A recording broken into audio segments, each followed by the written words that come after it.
Okay, so let's start off this review by giving the score of the game first, and then having me explain why I gave it that score.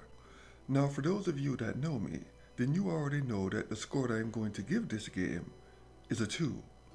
And now I shall defend that score. Now, the Tales series has always been weird in how it changes just enough to satisfy another one being made. Every time I play a new installment of the series, it always feels like I'm playing a classic game.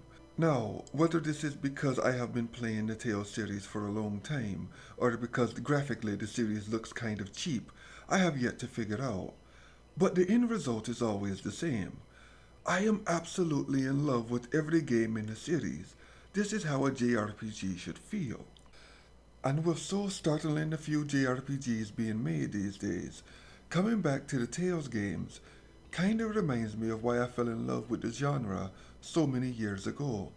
And as time has progressed, it seems as if the Tales series is the only series that feels the same with every installment. And that by no means is a bad thing.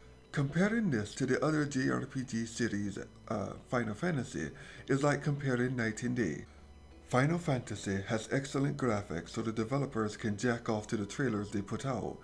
And on the other hand, Tales has more of a classic look from a game of a decade ago. Final Fantasy stories went from being not half bad to being just utter shit. Tales series usually involve a teenage young protagonist trying to prove himself to the world, while at the same time trying to save a girl. Except Yuri, of course, Yuri Lowell, he was an awesome character, and the non-speaking guy from Zillia too. The gameplay for Zesteria, and yes, it is pronounced Zesteria, it's a made up word and I can pronounce it any way that I feel. It can be Z-Esteria or Zesteria, whatever makes you feel like a big man. Anyway, the start of this game is called Sorry, as in, if you expected a real review from me, then I feel sorry for you. A boy who was adopted by a group of evil ghosts called the Seraphim. And after a brief introduction to the character, I did the first thing one should do whenever they play a Tales game, and that is immediately download an alternate outfit for the main character.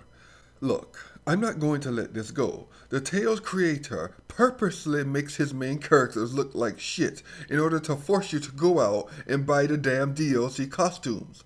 Okay, that may not have been the case for the Zillia main protagonist and Vesperia. We all know how I love Yuri Loel. But all the other main characters dress terribly. Anyway, back on topic. It doesn't take long before you find that damsel in distress that is in every Tales game, and for something to happen to her and you set off on your merry way to explore the world that they've created. And as you begin to take off on your quest, things become awfully familiar to a seasoned Tales player.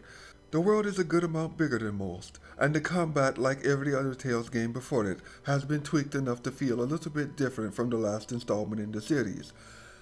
And you know what? That's fine. I'm not exactly playing this series for this innovative gameplay. I'm a sucker for these kinds of stories and wouldn't have it any other way. The Tales series is one of my guilty pleasures. Yeah, it never really changes, but that's what makes it so endearing to me. It's like an old friend you don't get to see that often. But every few years when you guys meet up, he has a wonderful set of new stories to tell you. The excitement for seeing him never really goes away because of it. So let me sit back, think back to a better time in my life. A time before I grew into an adult and had to pay my own bills. A time when I didn't classify buying hookers on my taxes as a physical therapy write-off. A time when a young boy could just sit down and play his games. You all take care.